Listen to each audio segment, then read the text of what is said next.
I want to welcome Lynn, Reaser, and Pat Leslie. In particular, I want to invite Cathy Gallagher, the Executive Director of the Fermanian Business and Economic Institute, to come and introduce our panel and the study that they worked on. We do these partnerships all the time, and I'm just grateful to the FBEI. You often see us, sometimes we're up in chapel together, kind of going back and forth about, kind of different perspectives on the economy.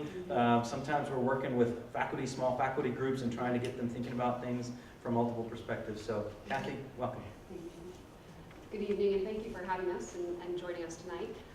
As said Rob, I look back at Dr. Daly back there, and I almost said Rob instead of Jamie. As he said, I am the Executive Director of the Fermanian Business and Economic Institute. I don't know if you're familiar with that. Do any of you know who we are or what we do? No? We used to have offices directly across the hall here, but about a year ago we moved actually to Liberty Station, to the new facility down there. So our offices are all there now, and the undergraduate support services that we provided to the campus have actually shifted to OSB. So, but we do still provide different services to the campus, primarily to the MBA program, master's program in business, and also to the consulting that we do for the community. So part of that consulting work, obviously, is the study that we're going to talk about tonight. You all should have an executive summary. If you do not, there are some out on the table here, so you can feel free to run out and grab one, or grab one on your way out if you'd like. Just kind of gives an overview of the study and the key points, and some charts and graphs as well. I'm pleased to have our staff here this evening. Along with Lynn and I, we have our research associate, Dieter Mammerman, in the back, who worked very, very hard with Lynn on this study, was responsible for much of the teamwork that we had, and orchestrating teams to go out and do a lot of survey work on all the different sites. We pulled about 11 different sites throughout the distribution sites throughout the county, and Dieter was in charge of all those groups and collecting the data, analyzing the data along with Lynn. And does all of our presentations, so he's like the guru of PowerPoint presentations. We also have Laura Yakabel-Dibble, who's our assistant director, and Cameron Foltz back here as well as our coordinator, and they're kind of hiding amongst the students, so they're here to join us as well tonight. So as Dr. Gates said, that we did work on this study. We do work collaboratively as well with not only the sociology department, but other departments on campus. Even though much of our work actually is revenue generating. We're in consulting contracts with businesses throughout the region. We do, obviously to support the mission of the university, we love to work on projects like this that really mean something to us and to the mission of Point Loma. And so this is one of the studies, along with, as Jamie said, the homeless study that we're working on as well with Pat and Lynn and several businesses in the county that, a lot of work there. That's a long study. It's actually gone on a little bit longer than we anticipated, but it's going to be incredibly important to the county and to PLNU and to the community as well. So we're really looking forward to that. But for this particular study, it was really interesting and exciting to work with the food bank. We were brought on. We happen to have some relationships already in existence there. They brought us on to talk about doing this study. It's the first comprehensive survey of the region on the effect of hunger in San Diego. So it was really neat for us. It was a great opportunity for us to bring students along with us to work on teams and go out to survey these distribution sites and seeing who really is there and who the face of hunger really is. And it was really evident that it's everyone. It's all ethnicities, all backgrounds, all age ranges, families, single people, just all the way across the board. And the languages, I think there was every language represented there, which was another interesting thing that we didn't necessarily anticipate, but we had, actually had to try to recruit students who spoke languages, that we just, had a real challenge in that area at times. But it's a great opportunity for our students, great opportunity for us to go out into the community, learn more about that problem and how the solutions behind it and how we can make it better for the community. So without further ado, I'm going to go ahead and introduce Dr. Lynn Reaser, who's our chief economist. She does the primary research and writing behind our reports and studies, and was the main author for this report. And Dr. Pat Leslie, who you all should be familiar with, I'm probably pretty sure, from the sociology department. So ladies.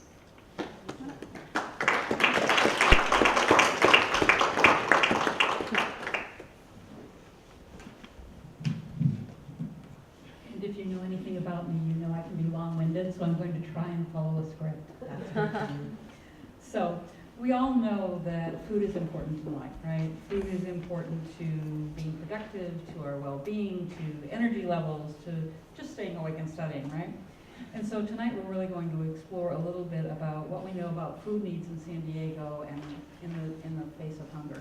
So Dr. Reaser, thank you for joining us. I understand from Cathy and from others that FBI has completed, almost a year ago now, I think, a food study.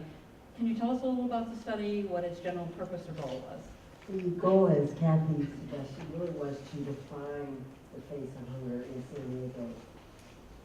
The food bank in San Diego delivers about 18 million tons of food, pounds of food a year, and that serves about 16 million people, so a big population. You go to the warehouses, they're enormous. And so it was really a study to find out exactly who these people are, why they're having to come to the food bank each month, and how long they need the services of the food bank. And the study was financed very simply by Mr. Burnham, and that's our square right out here. You might have seen his name. And he usually doesn't fund these studies, but he funded this one because of the importance of it to the region, and also what we had hoped to really bring to the table was an objective analysis and really a quest to help these people, not just, find them, why weren't they using food stamps or another source, but really to break them out of the cycle of dependency. And then from a sociological standpoint, we'd say that Mr. Burnham was foundational, both foundational in terms of the food that we serve and enjoy on the patio out here as an apartment, and foundational in terms of the study and understanding hunger in the community as well. So very, very nice. So can you tell us a little bit about 2 or 3 of the major findings of the study? You said you wanted to put a face on hunger in the community and what was driving it. So can you tell us a little about what the study found? And first of all, I might just elaborate a little bit on what actually we did. We used all these students that were very gracious and volunteering their time, and we actually went out and stood in the lines with people waiting for food. And Dieter had developed this questionnaire. We also had it translated into Spanish. In some cases, we had students interviewing in Ukrainian, Spanish, and then we actually took each individual and helped them through the short list of questions. So it was about 570 people were part of the survey. So it was a massive effort, and we could not have done it without the real help of our students here. So we really appreciate that effort. Now, what were the results? The takeaways. I think first, as Cathy suggested, the diversity of the people who need the services of a food bank. The stereotype might be Hispanic, large family, young family, and certainly that was the case of many. But also you had very small households, elderly people. You had a wide diversity of ethnic groups, Hispanic, non-Hispanic, Caucasians, Asians, Blacks, Indians, all kinds of groups. You had, as Cathy suggested, also a very widespread group of ages represented. Second takeaway was, I think, really hit me is that, you would not recognize these people. The people that are in food bank are the people you could see every day. They could be your neighbor. I mean, they were so much like you and me in many cases as well. The third was, why are these people using the food bank? Again, a diversity of reasons. The job market. We all know that people have had trouble finding jobs, and certainly this was a problem. People just not able to find work. But also, many of them had jobs, but they still couldn't make ends meet. And I think the other issue that was really quite compelling was how long these people are using the food bank. About a third of them, it's a short-term sort of bridge the gap. They've lost their job, they need that service at the food bank for maybe 3 months. And you can find a job and get back on your feet. But about a quarter of them needed the services at food bank for 1 to 3 years. And about 1 in 10 of them needed the services for a long period of time, beyond 3 years. So again, you have everything from a short-term gap to these people who are chronically dependent on the services of the same food bank. So who these people are, why they're using the food bank, and how long, those were really, I think, the key findings and some elements that no one really had a real clear view going into the overall investigation. I think sometimes when we look around society, we make assumptions about who we're going to find and who's going to need certain things. And the assumption might be, you know, young families or large families or families that are unemployed. And you don't think about those who need that are on a fixed income and need something to just stay going and keep the budget moving. Or even students, that sometimes students live in families or are here on campus and may not have food programs, may not have you know, a meal plan here, or come from households where there's quite a stretch, and sort of are reluctant to acknowledge that you need the help or to reach out to places like the food bank. And it can be a real challenge to live between those kinds of worlds where there's an assumption about who needs food, and then there's a reality about who really does and for how long. And I think, you know, that's one of the real interesting elements of our institute, is that we bring data to the questions, so that rather than going on preconceived notions of this or that, or this solution's going to work, this is really the whole situation. We look at the data, collect the evidence, and then try to make conclusions that are actionable and that can really help advance the cause, as opposed to working on topics with no data, no analysis, which is often the case of public policy. In fact, public policy is sometimes just a patchwork in response to something that they saw today, right? They don't really think about what's next. And if you think about some of your findings in terms of senior populations or older populations, you wouldn't expect them to somehow graduate out of needing food assistance, right? So that idea of 3, 5, 10 years, or perhaps for the rest of their life, having a relationship with a food bank or a food pantry might be an important aspect of staying alive and staying healthy and having some social contact. So based on what the study has told us, what would you suggest that the community does to make sure that people have the food that they need? You saw a variety of households that were in need for a variety of times. I think you probably also saw the kinds of foods that the food bank provides. So what's your thoughts about what do we do?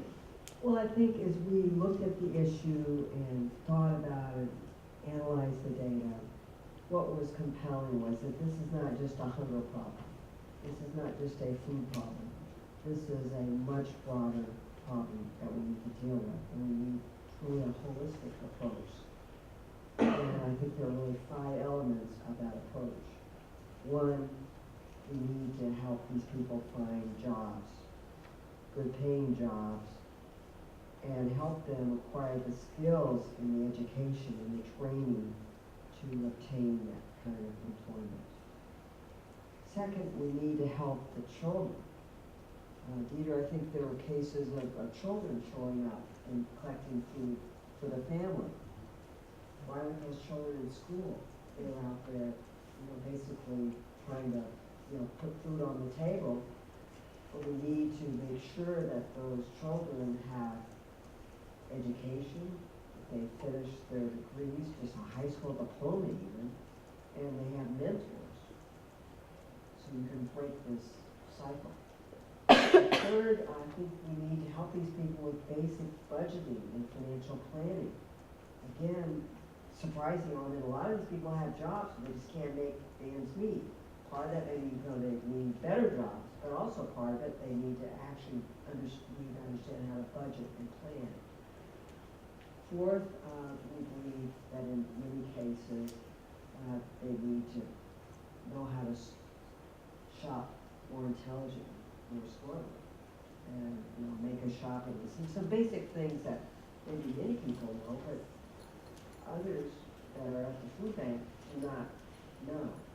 And then fifth, in terms of overall health, importance of instruction, information on nutrition, on food preparation, healthy food preparation. We did find, for instance, that people, you would think they would just be desperate just to get any kind of food, but we asked them, the survey question is, eating fresh fruits and vegetables important to you? Is health important to you? And they said, yes. About over 95% of them said, yes, that is important, which, I was amazed. I thought, just any kind of, snack foods, junk food, anything, just to get some food in my stomach. But they actually said fresh fruits and vegetables are important. And you should know that actually the food bank distributes thousands of pounds of fresh fruit vegetables to all the sites each month. But I think again, Pat, all those 5 elements, so it's not just a food issue, it's education, it's jobs, it's financial knowledge, it's nutrition, it's understanding just basic shopping. So there's a lot of elements in the picture that are not just, getting, the food on the table. Well, and I think that sometimes we take some things for granted. It's like, well, certainly we know that you eat a snack or something before you go to the grocery store, right? If you don't, you're likely to over-purchase or purchase sporadically, right? Right. So planning what you're going to prepare for meals, creating lists so that you're purchasing based on a decision that's already been made as opposed to what the packaging is or what the market has out there that's wanting you to get this week. And then actually preparing the food in a way that either can be sustained or that can stretch. And that's actually one of the things we're going to challenge the audience with a little bit later on is what could you do with this food and how can you stretch it? We have a kitchen out there, so you're all going to be prepared dinner. That's right. And when you select your first items, the next person doesn't get used to those. So think quickly. I want to comment But on... I think, to your point, your grandparents, you have grandparents that grew up in the Depression in the 1930s. They learned a very different mentality, and I think we've all been raised in this sort of era of plenty and not had to really think through these very important issues. Yeah, plenty and quick, and while work was not plentiful in the Depression, it was precious, right? Right. I mean, if you look at the magazines that were even published during World War II, when there were shortages and rationing, they were like, you look at magazines, in fact, I have some copies of this. It was like Budget Beater #1, Budget Beater #2, Budget Beater #3. And they would basically take these elements, but I'm sure that kind of knowledge is not, you don't see that anywhere now. And I'm sure these people don't know about it, and it might, in fact, help all of us, and certainly those. Actually, in terms of stretching those dollars and stretching your food products, that's something that we often don't teach, I think, as parents. I think about me as a parent and teaching my daughters, and I'm very grateful that they had a Polish immigrant as a child care provider who taught them a lot of things that I did not. So they can make potato and cheese soup like crazy. I'm not so good. But we live in a generation that's used to being able to grab something quick to eat. We're in a hurry, we have busy lives, and so taking the time to prepare and think and plan food can be tricky. And when we stop and think about one of the things you said that struck me was children who are trying to put food on the table for their family because their parents are at work, or they're the one who's the most functional in the household, or they're the person who has access to food at the school. Right. And so they try and stretch and make those things happen. So not only is education important in terms of jobs and preparing and understanding how to stretch food and what nutrition is, it's also a place that helps to feed our community. And it's important to remember when school is not in session, families can be hungrier. So maybe there's some of those temporary conditions along the way. So when we think about the kinds of food or at food banks, you mentioned that people really want fresh fruits and vegetables. And we know that in terms of the economy, that sometimes the people who are picking and harvesting fresh fruits and vegetables can't afford to purchase them. It's pretty ironic that here they are raising food for all of us, and they can't afford the fresh fruits and vegetables. Fresh fruits and vegetables and frozen goods that Dr. Reaser talked just briefly about in terms of a food bank that has refrigeration and freezers can do that. not all churches and not all pantries do, and so that's part of the challenge that we're going to have in a few minutes in terms of how do we make this work? How do we make this most effective? So I understand the economic part of it, why, you know, FBEI would be interested in the economic and the educational aspects of it. Well, how else does this study matter to Point Loma and to FBEI? Why would this be a study that Point Loma would undertake and invest in? Well, I think it's important to have some knowledge of the history of Point Loma. I've heard this story many times, but as you know, the university is 110 years old. And in the old days, there was a view that parents would bring you all as students and basically drop you over the fence into the university. And we would educate you, take care of you, and nurture you. And at the end of 4 years, we would basically put you back over the fence, and we go find a job back with your parents, and that was kind of the end of the story. Everyone was happy. But in more recent years, I think under the leadership of Dr. Gallagher, he has a very different mission. It's basically to get off the point and to have a greater impact in terms of our university on the community. So we make a difference in San Diego. We make a difference in the state. We make a difference in the nation. We make a difference in the world. And this is part of the mission that we have at our institute, that Professor Bates has, Professor you have. And this is really, I think, such a reason why this study was something more than just an economic study. That was really an opportunity to make a difference. And when I came here, it was, you know, a challenge to work with great people, Cathy, and other great leader, and also to make for a better world. And I think, you know, this is the kind of thing where I think Point Loma has a very important role. Well, and it strikes me as I listen to you talking about Point Loma and the shifts in terms of what we're here for. It strikes me that, okay, so first we want you to get to the point, right? We want you to get here into our community. And then we want you to get the point, right? What is it that we're trying to teach? What is it we're trying to shape, or we want you to learn? And then we want you to take and get out of here, right? To go back out into the community and really serve to the point where you sacrifice and the community learns from you. And so it's a really nice piece of come here, learn, get the point, and get the point back out into the community. So we're not in a bubble, and we do make a difference, and we have impact, and we understand the choices that we're making. So to me, that's a very exciting principle.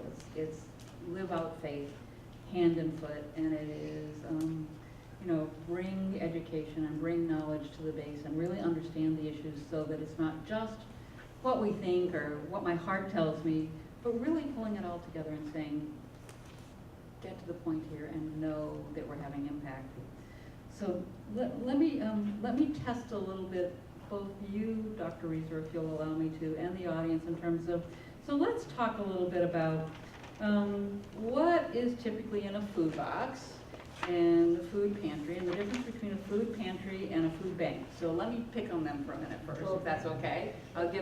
You get to look around and say, well, start thinking about the next question. I've done my research on this topic. Okay, good, all right, you're ready for the question, good. So tell me, who knows the difference between a food bank and a food pantry? And I'm not gonna pick on you first because I know you know, but you'll be my fallback. Who knows the difference between a food bank and a food pantry? Okay, tell me what your bank does. What do you do with your bank? Oh, you must have a bank, right? Piggy bank? Checking account? We save our money. Savings account? You save your money. You put things in, right, to accumulate them. You put them and you hope that they're going to gather together, and then you're going to send them back out to do something, right? Okay. So, any of you have a pantry or a kitchen? I'm sure you've been around a pantry or a kitchen, right? If not, we have one to introduce you to, no problem. So tell me what the pantry's about. What's a food pantry? See, they're not Depression era. They're definitely not Depression era folks. So, what happens in a food pantry? In a house, what happens in a food pantry? Would it be more like short-term to disposal, like, Yeah, it's where you keep your supplies that you want to short term and pull out quickly and make your meal, and it's handy, right? It's right there, it's next to your kitchen, it's in your kitchen, it's your cupboards, it's what you access very quickly. You don't just stick things in and just wait for them to get distributed, right? It's like they're the ready things. Okay, so, and I'm forgetting his name, and I know Hope Chapel. I'll just call you Hope Chapel, okay? So Hope Chapel, tell us the difference between a food bank and a food pantry in this industry, in this network. Food chapel. Yeah, that's why we get to pick on them.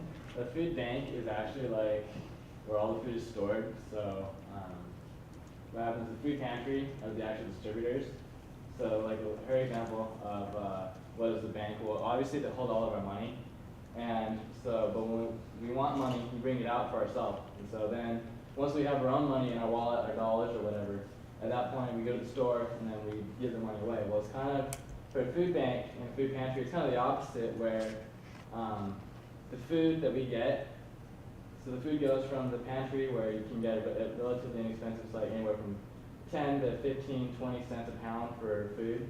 And then it goes, you pick that food up, and then the pantry actually is the one who distributes the food to the individuals. And you guys went to the food pantry where you waited in line and the individuals got that food. Good job. So a bank is sort of think big, think warehouse big. Food comes together, and then people who come to withdraw food go to and put it in their pantries and distribute it to families. And so quite often your church will talk about having a food bank. It's probably really a food pantry, but same difference. Okay, so now we've given Dr. Reaser plenty of time to think about the question in terms of, so look at our display here and tell me what's missing from this food box in terms of what would be distributed this month from the food bank. Okay, so, first of all, there's no limit on who can come to the food bank. There's no income limit, so anyone can show up, but generally people are low income that show up. So these overall food baskets are usually given out about once a month. You would go to the site. There's 13 in San Diego County, all the way up from out in the desert on the ocean side. And so, basically they are non-perishable, but not all. So we start out with canned food. So this is chicken breast, tuna. You may have canned vegetables, canned fruit, and then you look at some of the stable elements, the powdered milk, or milk that can have a shelf life, and then juices, oatmeal. I don't think this is very healthy. It's frosted shredded wheat, so I didn't cross out the frosted piece, but anyway, that's there. And then rice, beans, there's some rice, noodles, rice, spaghetti works. And then there actually are frozen items, so there could be frozen chicken, some frozen ground beef, some frozen meals. But again, frozen chicken, ground beef, you could actually do quite a bit with these sort of splicers.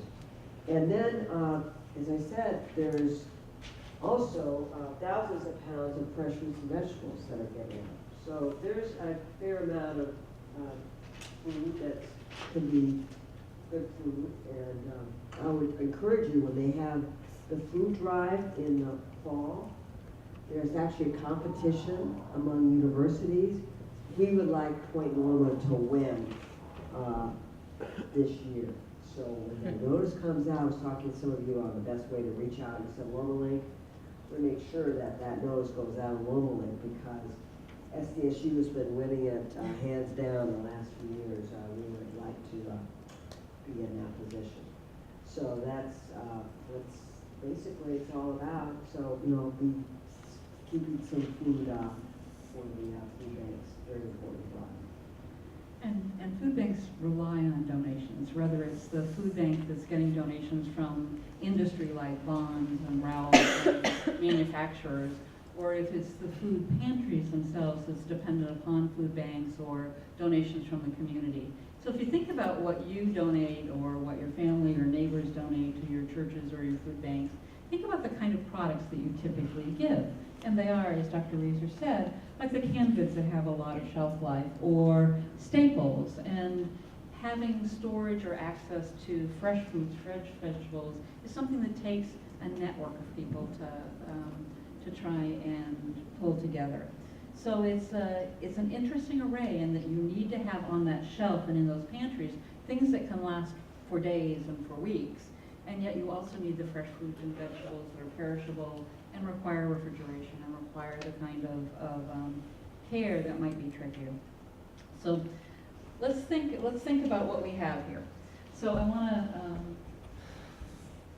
want you to think about what is missing. If you were going to make, let's see, what are you going to make tell me one meal that you're going to make out of here.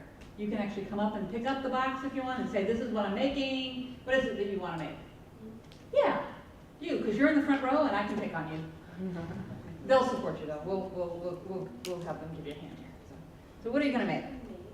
Green beans. Green beans? And clam chowder. And clam chowder, okay. So who's our nutritionist in the room? As I look at the green shirt back there, whose name I also forgot, but is this a good beginning for a meal? Yeah, it's good. This looks pretty good, right? Good job, all right. So does she need any other products to make green beans and clam chowder? Well, this is pretty good. You could Oyster actually crackers. Hmm? Oyster crackers. Oyster crackers would make it nice. There's bread. Okay, so now we've got bread going here. So now we've got meal number 1 going here. Good job. Now, no one else can have these products, right? We can make some cornbread if you want. We could make cornbread. And if we wanted to make cornbread, what would we need? What would we need to make cornbread that's not on this table? Okay, cooks, come on. Egg. Eggs. Do we have eggs? No, we need to either have perishable eggs or powdered eggs. So eggs, what else do you need? Milk. Milk.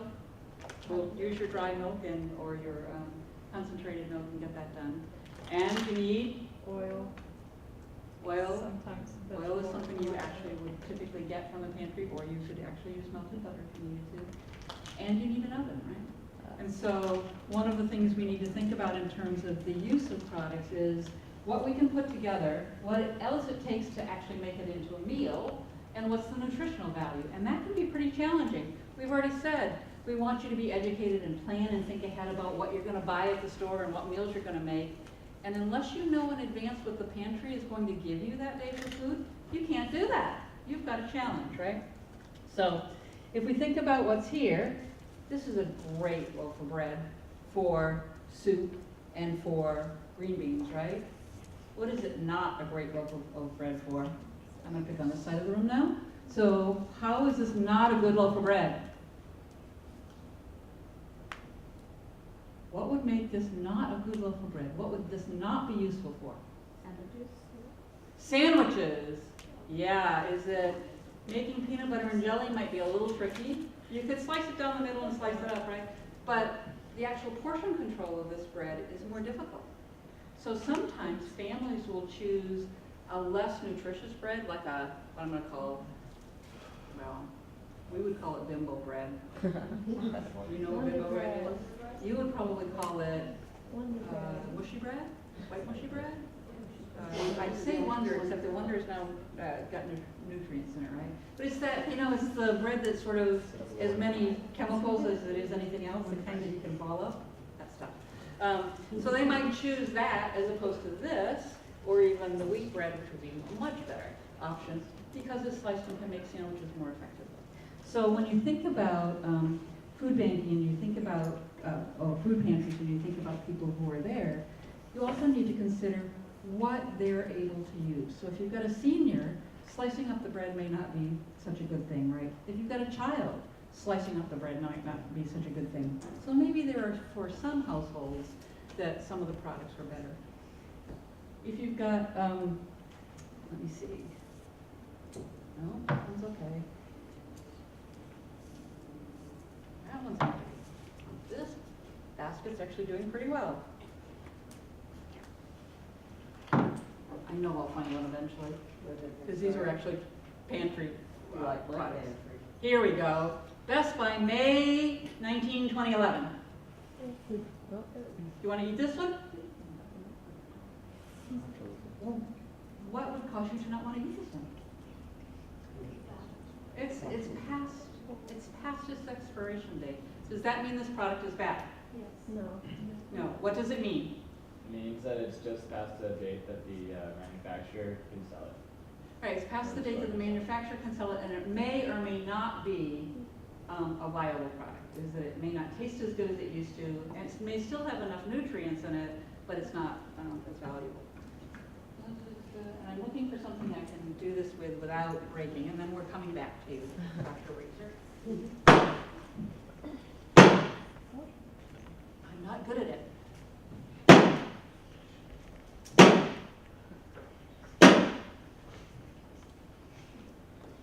Pretty close. You think I'd be able to do this? Take another can and then This is a pretty sturdy can. I finally got a little bit. So what am I looking for? What kind of dent? either When- bulges or Yeah. When you go to food pantries, when we're using secondary sources, food safety is an issue, especially if you're elderly. And so there are certain kinds of dents and certain kinds of damage to packaged goods that are perfectly okay. And even if it says 2011, it's okay to eat. However, it could say 2015, and if it's got really tiny pointed points on it, or it has a dent that goes across the seam so that air could get into it, and you don't know how long the air has gotten into it, it may not be safe. So you're better off with a can that's outdated but solid than you are a can that is dented. And so as I'm saying those things because when we stop to think about education and we stop to think about use of food pantries, there are lots of things to consider. So the age of the people involved, the training of the people involved in terms of use of the food, the nutritional value of the food, how you can put things together and make a solid meal. What else you need for a staple to stretch something? What are the preferences of someone? And so in food banking, sometimes you'll get things, in food pantries, you'll get things like lima beans. Tell me if you like lima beans, Dr. Reaser. I like everything. So, how many of you like lima beans? These are my favorite thing. Okay, we've got some lima bean fans. How many of you are not sure if you like lima beans? How many of you have never had lima beans? Okay, so there's a lot of undecideds out there. So for that undecided group, the community might say, lima beans are high in nutrition. Whether you like them or not, you may not have ever tried them. We think that if they're in your food basket, you need to eat them because they're good for you. And it's good food, and if you don't eat them, then obviously you're not hungry. I'm not so sure that I agree with that. And so when we think about food, and we think about food need, and we think about food drivers, it's not only the economics and the education and the culture, it's what it takes to actually prepare the food, or having the knowledge about how to prepare it in a way that's tasty, or how to prepare it in a way that makes sense for your culture. And so when we think about all of those things, we recognize that in the Depression era, my parents, your grandparents, had little menus and recipes, and churches did cookbooks. Churches did lots of cookbooks about how to use, how to stretch, how to do. And then actually about 10 years ago, USDA did a cookbook called A River of Recipes for Native Americans, because Native Americans were allowed and invited and encouraged to use commodities, USDA products, like pounds of butter, 5 pounds of flour, cornmeal, etc. And they wanted to tailor it to make sure that the products could be used effectively on the reservation as well. And so USDA actually did a cookbook for Native Americans. Pretty interesting. So as we begin to think about the impact of the food study, as we begin to think about what else we might be able to do, I would challenge you, before you leave the room tonight, to look across here, think about the frozen chicken, think about powdered milk, and ask yourself, could you make meals for a family of 3 for 3 days with what's here? And if you could, you're in good stead, right? If you couldn't, we need to expand your education, right? Well, I think, that really came out of our study, Pat, that this is a very complex issue. It has all the elements from this micro level to basic food preparation, knowing about nutrition, knowing how to shop, to the issue of getting a job, getting the training, getting the skills, to education and mentoring of the children. All those elements are so important. So it's not just a very singular approach to this problem, but a much multifaceted topic that needs to be tackled. And I think that for many of our social issues, they're so entwined with one another that when we try and separate them out, we begin to see, oh, there's 5 issues here, there's 6 issues here, it's related to, 4 other conditions, and that makes social studies, and I don't mean social sciences, but social studies and economic studies and blended social and economic studies, and then the layer of social justice is that who gets to use and how do we decide and how do we distribute, makes it all pretty important in terms of study and research, and then gets us much more deeply into issues than we thought we might be getting into, right, along the way. So what else would you like to tell us about the study before I ask the audience what they would like to know from us? Well, as I was thinking about, what could all of you do to have an impact? And I think, a lot of the four or five elements I talked about, you actually could now or potentially in the future have significant impact. First, in terms of mentoring these children and to encouraging them to stay in school. I mean, that is a real challenge. What we want to do is break the cycle of poverty, lack of education, dependency, which once you get in that cycle, it's so hard to break out. So if you can, if you can find just one young person, mentor them, encourage them to stay in school, tutor them, help them in the language area, if they might need help, that would be a tremendous impact. I can see in, future time, maybe helping in terms of having some basic education in terms of financial planning, budgeting, shopping, food preparation. I think having those ability to have courses or lessons or going out in the community and helping them. And then I think finally, often we're asked to go out on Thanksgiving or on Christmas and serve in a help the poor, help food them. And you do it, it's a one-day event. And you have an enormous sense of pride and help as you've done something that helped make a difference. And yes, you have. But I think, going beyond that, and perhaps befriending someone that's in this, and then, working with their family, keeping the dialogue, finding out about them, how you can help them, so that it's not just a once-a-year event that you go out and serve food to these people and then, never see them again. If you could actually have, break into their family, befriend them, and see if you can help them get away from that cycle of dependency. And to me, it really strikes home for me because food's something we need 365 days a year, not 3, right? And a lot of folks do rush out to help on special occasions and feel good and should feel good about that. And yet that leaves a lot of days in the year left. And relationships count. Relationships count as much as anything else. And teaching someone to fish, we all know that, right? Teach to fish as opposed to provide the fish and away we go.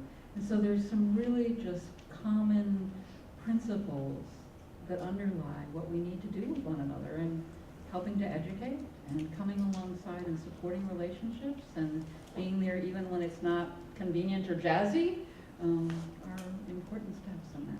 So good.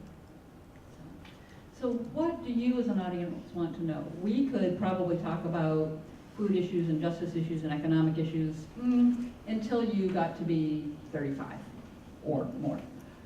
So what would you like to know? What is it that your assignment for school wants you to know? What can we tell you? What can we share? Or what do you want to share with us? I just had one quick question. I heard you guys say something about FBI research by, or did I hear that correctly? The FBEI research? Or something like that, yeah, I heard something, or who did the certain research? Yeah, it's Dr. Reaser is with the Fermanian Business and Economic Institute. That's the FBEI. FEI, what does that stand for? Right. Fermanian, as in the name on the building that you're sitting in, Business and Economic Institute. And it's what, And it's part of the School of Business. right, part of the School of So it's Business. basically an arm of the School of Business. And it's an arm that Dr. Reaser is the chief economist for. Is that the fair way to say that? And so does the economic analysis, the business analysis, and also obviously, as you can see tonight, has a real heart for also understanding the social and personal issues around it as well. Because they could have said, oh yeah, great, we did the study, they paid for it, we're done, it's published, we're done now, and walked away almost a year ago. And yet, it still rings true in terms of we need to think about what is it that we can challenge our community to do.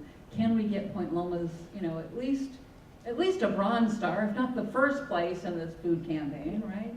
Can we educate you about things like how many of you know about the Post Workers Food Drive? Okay, at least two of us. Once a year, the U.S. Post Office, they will leave a postcard or notice in your mailbox. And you put out a bag of food like this, non-perishables, and post office will pick them up. Yes, it is the first Saturday in May, always. It happens here in our county. It took an act of Congress to make it happen because postal workers are not allowed by law to pick up and deliver anything that is not paid for with U.S. postage on it. And so it took a very ingenious man in Arizona to say, wait, if every single household gave a can of food, we'd have millions of pounds of food. Let's have our postal buddies do it. And the postal buddies said, yeah, let's do it. And then they were told, oh, no, you can't. They would have to stamp those cans. It's like, excuse me? And then they had to figure out how to get the food together. So if you're interested, there is, on the first Saturday in May, you can put out a can of food and feel good about it, or you can volunteer to see how this actually happens. Because they use postal workers, volunteer, they don't have to participate. They volunteer to carry this extra weight and make extra trips back and forth. The post office closes one eye and says, okay, you can use the postal bins for this product, which is not really mail. And all of the postal bins have to be emptied at the warehouse and returned to the post office by midnight. They cannot leave the post office for more than a single day. And so you want to see food banking firsthand. It's a great opportunity. A little bit tricky this year because of commencement, but I think you could pull it off. So. Nothing else, donate the food, but and this whole thing about the post office and regulation just shows that some common sense and observations by all of you can have actually difference, because Cathy, we met with the head of the food bank. They were delighted. They had just come back from Washington after months and months and months of lobbying. The armed services here, as you know, the armed services that our study, in fact, the military accounts for about 22% of all jobs, so there are over 100,000 military people working here. But the military facilities could not donate their excess food to the food bank. This required literally an act of Congress to make this happen. But again, it's just like the post office, we have these regulations which are crazy. But that was, those things, those barriers can be broken, they can be changed. And so today, we now have the military giving us surplus food to the food bank. which is great. It's great. One more little, probably little known, although you may know. How many of you know manufacturers' coupons that you cut out of newspapers and ads, right? You've seen coupons, right? Good. Do you know that they have Coupons. expiration dates? Coupons, right, that they have expiration dates on them? Do you know that if you cut them out and give them to the UFW, that military families overseas can use them for 6 months after the expiration date? Good job. That was a new one to me last year. I just learned that. So, again, it's one of the efforts that churches can do and people can do is those pieces that you normally put in the trash and just fill up the trash can can actually help somebody. And where should you send those, Pat? They should all. To the UFW, and I can give you addresses for it, so. It's a Veterans of Foreign War Arm, it's an arm of the VFW, so. But we'll give you information on that. So there are lots of ways you can help, and we challenge you to help. And we recognize that when you're hungry, you know how important food is. Right? I think. Any questions for us? I have a question. I was wondering if you know what, if any, is the role of dietitians and nutritionists in the food bank? That is a great question. I don't know in the food bank that you studied. Do you know? I can tell you about one example, but. I don't know, Dieter, do we know of any dietitians? I mean, they've obviously thought about some of this, but you know, that is something that even my mother told me. We don't teach nutrition in American schools anymore, and you know that's been true for years. And I don't think it's gotten any better. It's, and Which is knowing why, that the again, value of a can of tomatoes, Right. a can of beans is an important Which issue. again, I think is part of this, micro education level that needs to happen. If we're, worried about, obesity and health and it's not, our whole healthcare system, which is another topic, Jamie, is we basically are all geared in this country on curative medicine. You only go to the doctor, you only get really compensated for health care when you are sick. After you've been sick. Right, exactly. So it's all about preventative, which is again, preventing it from getting sick in the first place, which is again why nutrition and all these topics are so important. I can tell you in terms of nutrition in San Diego is that the Health and Human Services Agency and their Healthy and Thrive program have hired nutritionists to help do menus for low-income families that are on CalFresh.